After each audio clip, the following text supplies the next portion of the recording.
Boom! Oh yeah, look at that. My watch collection is growing out of control thanks to my ongoing Watch of the Week series. So today we're going to go through the latest additions, mods, and even answer a few viewer questions. And I'm even going to perform a bit of a cheeky modification on one of these watches, so stick around to the end.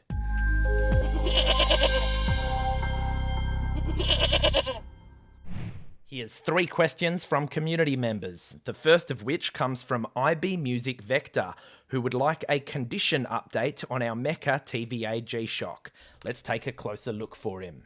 And as we go in for a closer look at the condition, although I have been wearing this watch, obviously I have a lot to be wearing for review purposes, so it does not get 100% wrist time. There is a bit of wear on the contact points here, which is to be expected with these watches, and that's just where the metal rubs into each other when the clasp is closed.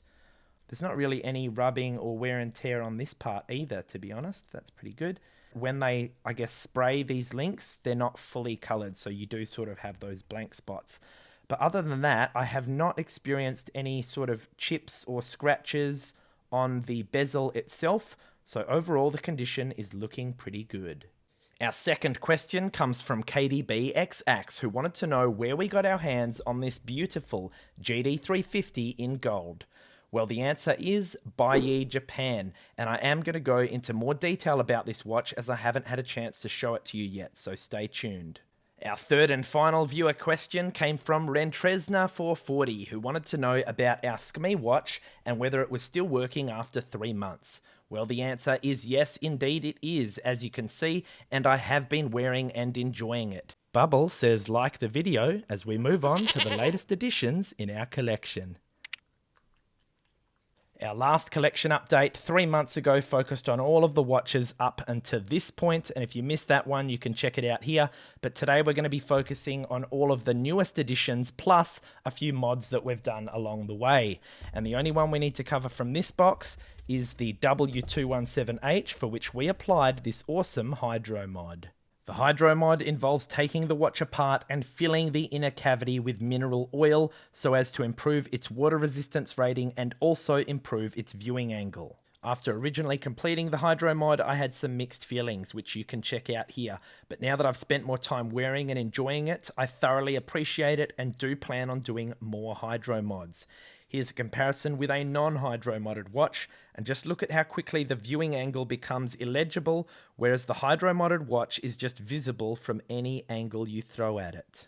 In our second watch box, we did have a couple of mods since last time in the top row, starting with this DW6900, which we have since added this custom white text based on a viewer suggestion, as well as this classy silver bull bar. Next up, we modded our Casio Bumblebee with a nice simple strap. And guys, I cannot overstate how much I love the Casio Bumblebee. I find myself wearing this watch all the time when I go to bed, as it is just so damn comfy. Unfortunately, what I found is that I have scratched the screen lens here, because as you'll see, when you like it just happened then, it kind of whips out and scratches it when I go to deploy it, but not to worry, I have actually ordered a second Casio Bumblebee because I've got a ton more mods planned, so make sure you're a subscriber so you don't miss out. And finally, our last mod in the top row is our glorious Mr. G. Now this is one of my proudest videos upgrading this watch. However, the latest upgrade we did was for these little golden buckles on the clasp. And this one was a ton of fun to complete and figure out as I did it, and it is definitely worth checking out that video. And now on to the SKME. Now this one may look like a genuine G-Shock, and that's because I have of course fitted it with a genuine G-Shock bezel, but underneath this is actually a $12 G-Shock clone, which I have been thoroughly impressed by given its low price point. And check out this absurdly bright backlight, you would never see that on a G-Shock. And I've also just installed this combi bracelet, which I picked up on AliExpress. I'm very happy with how comfy this is, and all of the parts and watches that I'll show you today, I will be composing into a convenient list if you want to get your hands on any. Next up is this magnificent time distortion G-Shock, the DWD 5600 TD. Just look at the pattern on those straps and also on the lens. It kind of shifts and moves due to the layering. This is a stunning watch that I just love to wear. Next up is my second GD350. You heard that right. I've already got one, which you may have noticed in our first watch box. Now, this first one I bought brand new and modded it with this bull bar, and I really loved it. In fact, I love this watch so much that I bought this one as a backup in case I wanted to mod it or for parts, which is exactly what I've done, and added this epic NATO strap. Actually, it's a Zulu strap, as I've been advised, and it was really interesting to mod this one because I actually ordered the wrong size strap, which meant I had to use scissors and a lighter to basically jam this in. I'm really happy with the result, and I just love wearing this to my sports games. Before we move on to our next watch, some of the more observant of you may have noticed this brand new watch box, which I haven't had a chance to cover yet. And that's because in our last collection update, the new watch box was this one. But looking back, I absolutely hate this watch box, okay? There's a few reasons why, namely, when I open it, it just falls shut. It's got this kind of ugly string that goes in the way. The cushions are low quality, and it's just overall a purchase that I regret. So I decided that I was going to spend a little bit more money and got this magnificent watch box, which I have been so happy with. It has a magnetic closure, which means there's no ugly buckle to get slammed.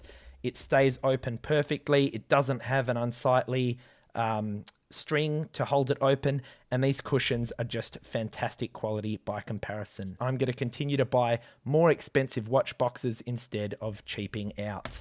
Back to our next watch. It is the golden variant of the GD350, and guys, this is one of my favorite watches ever. It's got everything I love about the normal GD350, the nice large pushers, vibration alarm, a great backlight, fantastic negative display, and most of all, a single button timer, which I love using in my sports games. But all of this combined with the badass gold color scheme of a Mr. G makes for the coolest GD350 that I have ever laid eyes on. Now, I am well aware that there is a more recent GD350 with gold accents. However, that one has a positive display and is nowhere near as cool as this older one.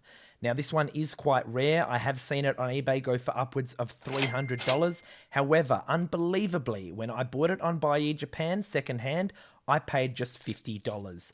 And there is some incredible stuff on Buyee, so I am going to leave a link for you in the description. If you use it as a new user, you'll get 1,000 yen off a purchase of 5,000 yen or above, so about a 20% discount. Oh, and spoiler alert, this is the watch that we are going to be modding at the end of the video, so stick around because I am so hyped to mod this bad boy. Next up is a watch I am very proud of. It is the Casio W800H, and we have done some serious mods to this bad boy, which aren't visible on the surface, but we've actually enabled 2 additional features. It may surprise you to learn that the W800H does not support one of Casio's most common features, the countdown timer. We were, however, able to mod this watch to enable this feature, and if you missed that video, that was a fantastic one for you to check out. The other feature that we enabled was multiple alarms. Typically you just have one, but as you can see, we now have access to 5. And I've got a major update to share on this 5 alarm mod since I bought this watch with me on vacation. All I wanted to do was set this one alarm for 8 AM the next day, so I turned it on. Now imagine my surprise as I'm rudely awoken at midnight by all of the other alarms, which were also activated, as you can see. There is no way to turn off any of the other alarms. It's all or nothing, and everything is tied to alarm number 1. Snooze alarm's on here. Guess what? It's on for all of them. So it's completely invalidated the point of having 5 alarms. The final watch in box number 2 is the Casio Duro Marlin MDV 106, and as my first ever analog watch, this is one of my new favourites to wear. In my most recent upgrade and review video of this beautiful watch, which is now one of my favourite videos on the channel, we upgraded the standard rubber strap to this gorgeous folding bracelet featuring a marlin to match that on the dial. We also upgraded the standard screen lens to this magnificent domed version, which also features this stunning blue AR coating, which takes this watch to a whole new level. Ram that like button because now it's time to mod this spectacular gold GD350, and a reminder that any of the parts you see me use today will be linked in the description below. I've purchased a matching gold and black 22mm Zulu strap off AliExpress, which is the same width as the normal strap, and I've also purchased these J's & K's 22mm strap adapters just so that it's nice and clean and we don't have to do any cutting or melting like I had to do with my last GD350 strap mod. So let's get started.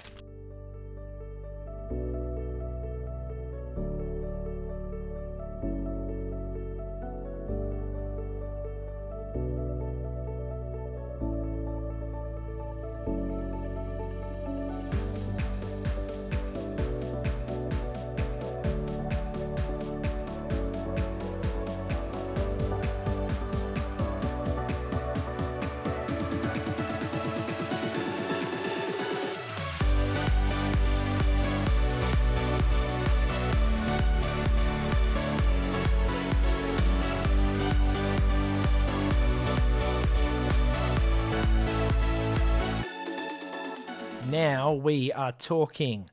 Let's get this together for a wrist check. We are going to take off my LF20W, the current watch of the week, which is actually just coming to an end. So I've got to take this thing off anyway. Now check it out. We have made use of all of the parts, including the wings, and everything fits rather nicely. So let's get this on. You ready? Boom! Oh yeah! Look at that. Matching gold buckles. I just love black and gold. That looks so cool. Here's a new content idea I've been toying with. What if one of you viewers sent me a watch to wear and review, and then I sent it back to you?